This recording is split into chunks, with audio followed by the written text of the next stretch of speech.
கடைசி எபிசோடு என்ன பிரம்மாண்டம், என்ன ஸ்டோரி, என்ன கான்செப்ட், என்ன ஸ்கிரீன் பிளே, என்ன சஸ்பென்ஸ், என்ன ஹாரரு, என்ன த்ரில்லரு, என்ன கிளிஃப்ஹேங்கரு, என்ன வேணா சொல்லலாம். எனக்கு தெரியும்டி, ஃபர்ஸ்ட் எபிசோடோட குவாலிட்டி பார்க்கும்போதே நினைச்சேன் இது எங்கேயோ போகுதுன்னு. அதான் நம்ம சேனல்லையும் வீடியோ போட்டேன். அப்புறம் எதுக்குல நடுவில் 4 எபிசோட் காணா போயிட்டேன்.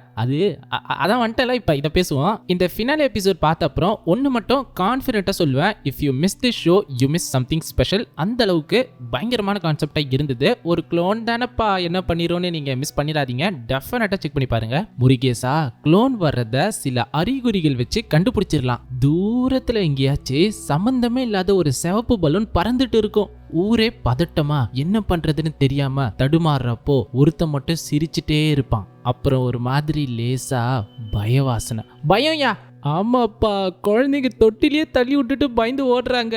அப்படியே காத்துல வெள்ளையா ஒரு உருவம் மாதிரி புகையா கிளம்பிட்டான் என் தலைவன். சும்மா சாம்பிராணியை போட்டுட்டு வருவான் பாரு. அந்த ஃபாக் வந்து பயத்தை தான் ரெப்ரசென்ட் பண்ணும். ஸோ அந்த ஊரே அந்த பயத்தால சூழ்ந்திருக்கும் போது அந்த ஃபாக் டவரை மட்டும் ரீச் பண்ணல. அதனால மேபி அவங்க இன்ஃப்ளூயன்ஸ் ஆகாம சேஃபா ஒரு வேளை இருக்கலாம். கீழே இறங்கி வந்து என்ன நிலவரம், யார் யார் காண போயிருக்காங்கன்றத நோட் பண்றாங்க. அது போதும் பயம் உண்டாக. டெரியில கரெக்ட் ஆகாத ஒரே விஷயம் மரம் செடி கொடிகள் தான். அதுவுமே வாடி போகுதுன்னா எந்த அளவுக்கு அந்த ஃபாக் அதுகிட்ட இருந்து ஸ்ப்ரெட் ஆகுறது ரொம்ப நச்சுத்தன்மை கொண்டதா. சேம் டைம் சில்லுனும் இருக்குன்னு நினைக்கிறேன். தண்ணியை கூட ஒரே வைக்குது. அந்த அளவுக்கு சம்திங் டாக்ஸிக்கா தான் தெரியுது. லெஃப்ட் சைட்ல அந்த லேடி மென்ஷன் பண்ண பழமை வாய்ந்த ஓல்டு கிரேட் பைன் ட்ரீயை இந்த ஃப்ரேம்லயே கவனிக்கலாம். இன்னொன்னு, அந்த கிரியேச்சர் வந்து லேண்டான இடத்தை தேடி கிளான் மெம்பர்ஸ் கிளம்புவாங்களே ஃப்ராக்மெண்ட்ல எடுக்க, அந்த சீன்ல கூட அந்த பைன் ட்ரீ தான் பின்னாடி இருக்குன்னு நினைக்கிறேன். சூப்பரா இருந்துச்சு. அந்த மரத்தை டக்குன்னு ஏதோ ஒரு ஸ்பாட்டை காமிக்காம ஆரம்பத்துல இருந்தே டீஸ் பண்ணிட்டு வந்தது. ஸ்கூல் அசம்பிளி மீட்டிங்கே பயமா இருக்கும். அதை விட பயங்கரமான ஒரு அசம்பிளி மீட்டிங்கை தான் ஹெட் மாஸ்டர் அனௌன்ஸ் பண்றாரு.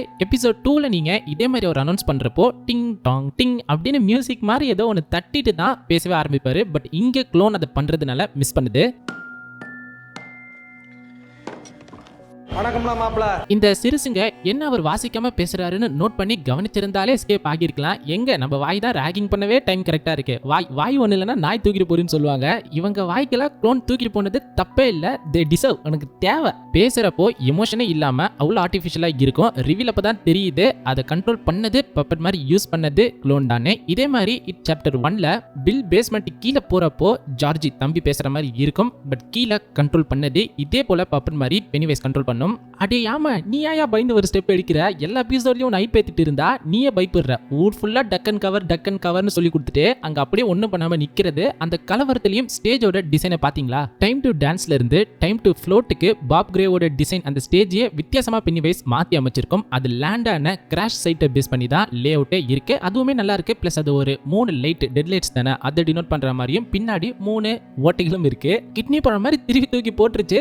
எல்லாரும் பயந்து ஓடுறாங்க. ஒளிமயமான உன் எதிர்காலம் என் மூஞ்சியில் தெரிகிறது அப்படின்னு அந்த டெட்லைட்ஸை எக்ஸ்போஸ் பண்ணது பார்த்த எல்லாரும் அது என்ன மாதிரி ஒரு ஃபார்ம்னு தன்னோட பிரெயினால அண்டர்ஸ்டாண்ட் பண்ண முடியாம மொத்தமா பித்து பிடிச்சு போய் டைம் டு ஃப்ளோட் எல்லாரும் மிதந்துட்டு இருக்காங்க.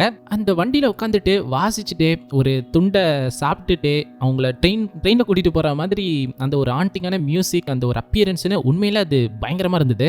வில்லுமே க்ளோன் கிட்ட மாட்டிக்கிட்டானே தெரிஞ்சதும் ஆல்ரெடி ரிச்சை பறி கொடுத்தாச்சு. ஸோ துணிஞ்சு கிளம்புறாங்க. I wanna kill that ducking clone. Ducking தான் இங்க சொல்ல முடியும். ஸோ அந்த டேர்ம் எக்ஸாக்டா மார்ஜி அந்த பொண்ணோட ஜெனரேஷன் என்ன, யார் பிறக்க போறா, பிறந்த அந்த பையனுக்கு என்ன பேர் வச்சிருக்காங்க, யார் ஞாபகமா வச்சிருக்காங்க, என்ன வேர்ட்ஸ் யூஸ் பண்ணுவா, அது எப்படி அம்மா கூட ரிலேட் ஆகுதுன்னு சரியான கனெக்ட். அது பேச நிறைய இருக்கு. சைக்கிள் சீனை பார்த்தது குபீர்னு இருந்துச்சு. ரிச் டெஃபினட்டா மிஸ் பண்றேன். இந்நேரம் என் தலைவர் இருந்திருந்தா 3 பேரையும் சைக்கிள் உட்கார வச்சு அசால்ட்டா அடிச்சிருப்பான். என்னமோ ஐ மிஸ் ரிச். அதையும் இந்த சீரீஸ்ல பூர்த்தி பண்ணிட்டாங்க. ஸோ அந்த மில்க் வேனெல்லாம் ஓட்டிட்டு போறது நம்பவே முடியல. பட் இருந்தாலும் என்னங்க இதெல்லாம்ன்ற மாதிரி. பட் அது தேவைப்பட்டுச்சு, நல்லாவும் இருந்தது. வில்லுக்கு ஃபோன் பண்ணி எப்படி பென்னி வைஸ் அவனை அன்ஸ்டேபிளா கட்டுப்பாக்குச்சோ அதே தான் அவங்க அப்பாவுக்கும் நடக்குது.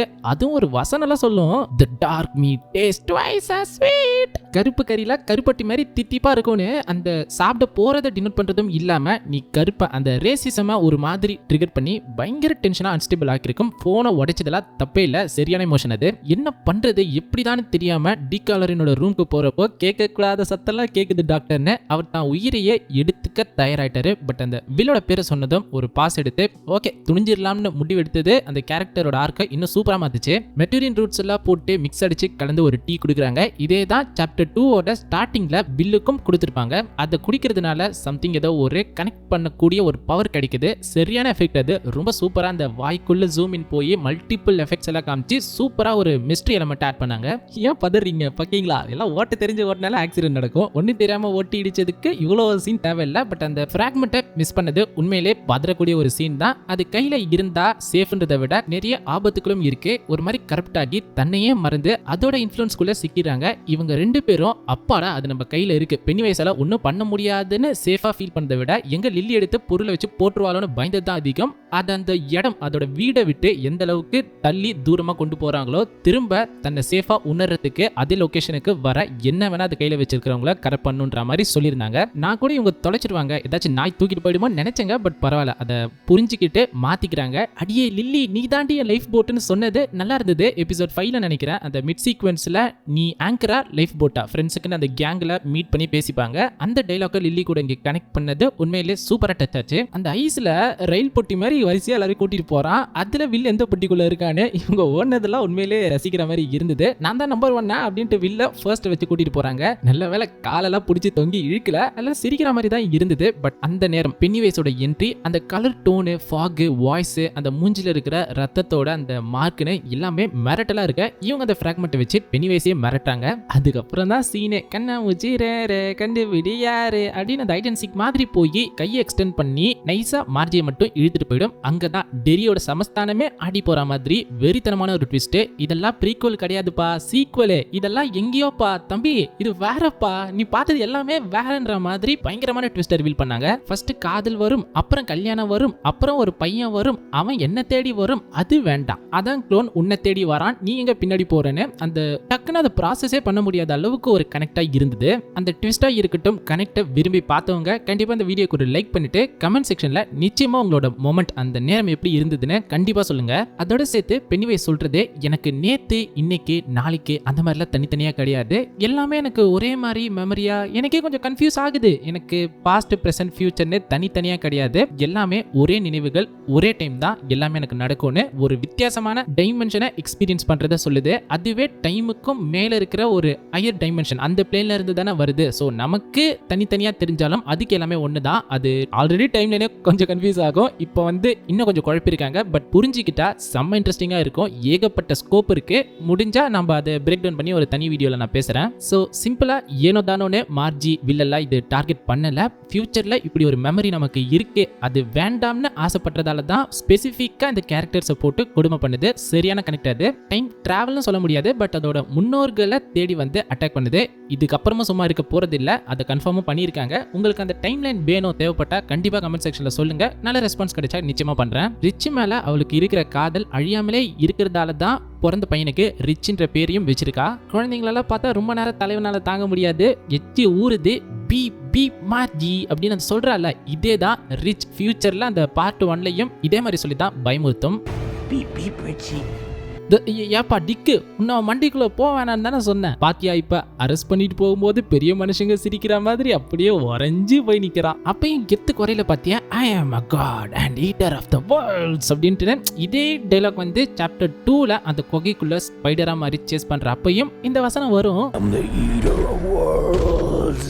இந்த சீரீஸ்ல ஓரளவுக்கு மடத்தரமான கேரக்டர் தான் இவர் தான். ஏண்டா ஹைபர்னேஷன்ல இருந்து எந்திரிச்சு தவத்தை கலைச்சு இவ்வளவு தூரம் வந்து அதுக்கு அங்கே போக தெரியாதா? இட்ஸ் ஓகே, யூ ஆர் ஃப்ரீன்னு வழி அனுப்பி வைக்கிறாரு. தலைவனுக்கு ஒரு வாட்டி மோப்ப வாசனை பிடிச்சிட்டா ஜென்மத்துக்கும் மறக்காது. உன்னை அன்னைக்கு காட்டில் உண்டிகோல் வச்சு அடிச்சவன் தானே நீ அப்படின்ட்டு மொத்தமாக அதே பயத்துக்கு மாறி சாப்பிட்டது சூப்பரான டச்சு. அந்த ஸ்லோ மோஷன் வாக்கு இருக்கே, டெரிஃபையிங்கா அச்சுறுத்தும் தன்மையா இருந்தாலும் டேய் அங்கே என்னடா நடந்துட்டு இருக்கு, நீ ஏன்டா இப்படி நடந்துட்டு இருக்கு, என்ன மூடுடா அவன் மண்டை என்ன மூடலடா இருக்குன்ட்டு வித்தியாசமான ஒரு ஸ்டைலில் இருந்தது. அந்த ஃப்ராக்மெண்ட்டை பிளேஸ் பண்ண முடியாத மாதிரி அப்படி ஒரு ஃபோர்ஸான ரெசிஸ்டன்ஸ். அந்த நேரம் தான் அதிசயத்தை பாருங்களேன்ற மாதிரி மிராக்கிள் நடக்குது. ஒர்த்து, சரியான ஒர்த்து. ஒரு சீசன்ல நிறைய எபிசோட்ஸை பார்க்கும்போது நமக்கு ஒரு மொமெண்ட் கிடைக்கும், இந்த மொமெண்ட்டுக்காக நான் இவ்வளோ எபிசோட்ஸ் பார்த்தது ஓகேடா ஒர்த்துடான்னு. அப்படி ஒரு ஒர்த்து. ரிச்சோட அந்த ஆட்டிடியூட், ஓடி வந்தது, ஃப்ரெண்ட்ஸுக்கு உதவி பண்ணதுன்னு எல்லாமே டைமிங் கான்செப்ட் ஸ்கிரிப்ட்னு அப்படி செட் ஆச்சு. சாப்டர் 2ல அந்த டீயை குடிக்கிறப்போ பில்லோட விஷனுக்கு எடுத்ததும் பென்னிவேஸோட டெட்லைட் அந்த ஃபர்ஸ்ட் ஃபார்ம் வந்து ஒரு பறவையா மான்ஸ்டர் பேர்டா தான் தெரியும். அந்த ஃபார்மை தான் இது எடுக்க ட்ரை பண்ணியிருக்குன்னு நினைக்கிறேன். பட் என்ன பண்றது, டூ லேட்டு. ஒரு சின்ன பையன் ஆஃப்டர் டெத்ல இருந்து எங்கிருந்தோ ஓடி வந்து ஃப்ரெண்ட்ஸுக்கு உதவி பண்றான். இது ரொம்ப லேட்டா ஒரு ஃபார்ம் எடுத்து பறந்து கடைசியில் ஒன்றுத்துக்கும் பிரயோஜனம் இல்லாம திரும்ப ஹைபர்னேஷனுக்கே சைலண்டா போயிடுது. பட் ஆட்டம் அடங்காது, இனிமேல் தான் ஆரம்பம். என்னோட டெத்து இன்னொரு பர்த்னு கன்ஃபார்ம் பண்ணியிருக்கு. சீசன் 2 and 3ன்னு ஒன்று நடந்தா அது 1935 and 1908ல நடக்கிற டைம் லைனை பேஸ் பண்ணி இருக்கும்னு அஃபிஷியலாவே சொல்லியிருக்காங்க. ஆனா அஃபிஷியலா இந்த சீரிஸ் கன்ஃபார்ம் ஆகல.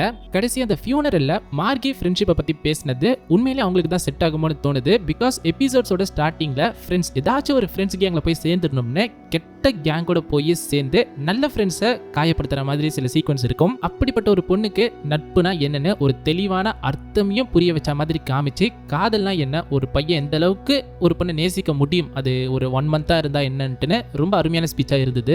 அதை ரிச்சுமே கண் கூட பார்த்து ஃப்ரெண்ட்ஸ் தோல்ல சாஞ்சிட்டு அப்பா அம்மா கூட எல்லாம் தோல் மேல கை வச்சு இன்டராக்ட் பண்ண சீன், அது டிக்கும் கவனிச்சு ரிச்சோட பேரண்ட்ஸ்க்கு உணர்த்தின விதமெல்லாம் ஒரு நல்ல ஃபேர்வெல் ரிச்சுக்கு கொடுத்த மாதிரி இருந்தது. அண்ட் அவரு ஃப்ரெண்டு கிட்ட போய் நான் இந்த மாதிரி கிளம்புறேன்னு ஒரு ஃபேர்வெல் மாதிரி சொல்லிட்டு எங்க ஒரு ஹோட்டலுக்கு தான் வேலை செய்ய போறேன், ஹோட்டல் என்ன நடந்துற போதுன்னு சொல்லியிருப்பாரு. எப்பா பொறுமைப்பா, உனக்கு அங்க ஒரு ஆப்பு காத்துட்டு இருக்கே, வெயிட் பண்ணு. அண்ட் ஒரு நல்ல கிஃப்ட், அவன் லாஸ்டா சம்பவம் பண்ண அந்த ட்ரம் ஸ்டிக்கையே அவனோட ஃபியூனரலுக்கு கிஃப்டா கொடுத்துருப்பாங்க. அண்ட் லில்லி அவங்க அப்பாவோட கல்லறைக்கு போய் பேசுறதும் ஃபர்ஸ்ட் எபிசோட்ல அவ பயந்து தயங்கின ஒரு விஷயத்த இங்க பூர்த்தி பண்ணிருப்பா. அண்ட் அங்க ஒரு பட்டர்ஃப்ளையும் உட்காரும். எரிட்டிக் படம் கூட லேட்டஸ்டா பார்த்தேன். அந்த மாதிரி இல்ல, நிறைய ஹாலிவுட் படங்கள்ல ஒரு பட்டாம்பூச்சி வந்தாலே ஒன்னு டிரான்ஸ்ஃபர்மேஷனா இருக்கும், இல்லைன்னா அந்த ஆன்மாவே பட்டர்ஃப்ளையா மாற மாதிரி ஒரு கான்செப்ட் ஹாலிவுட் படங்கள்ல இருக்கு. நாம இதை லில்லியோட கேரக்டர் டிரான்ஸ்ஃபர்மேஷனாவே பார்த்துக்கலாம். அதுதான் இன்னும் செட் ஆகுது. அதோட இந்த சீரிஸ் முடியுதுன்னு நினைச்சா அங்க இருந்து தான் பெரிய பூகம்பமே கிளம்புது. அந்த போஸ்ட் கிரெடிட் சீனா இருக்கட்டும் அண்ட் இந்த டைம் லைன் இட்டு பென்னிவைஸ் உலகத்துல எப்படி அதோட டைம் லைன் எல்லாம் மெர்ஜ் ஆகிட்டு இருக்கு, அதுக்கு எப்படி ஃபீல் பண்ண முடியுது, அந்த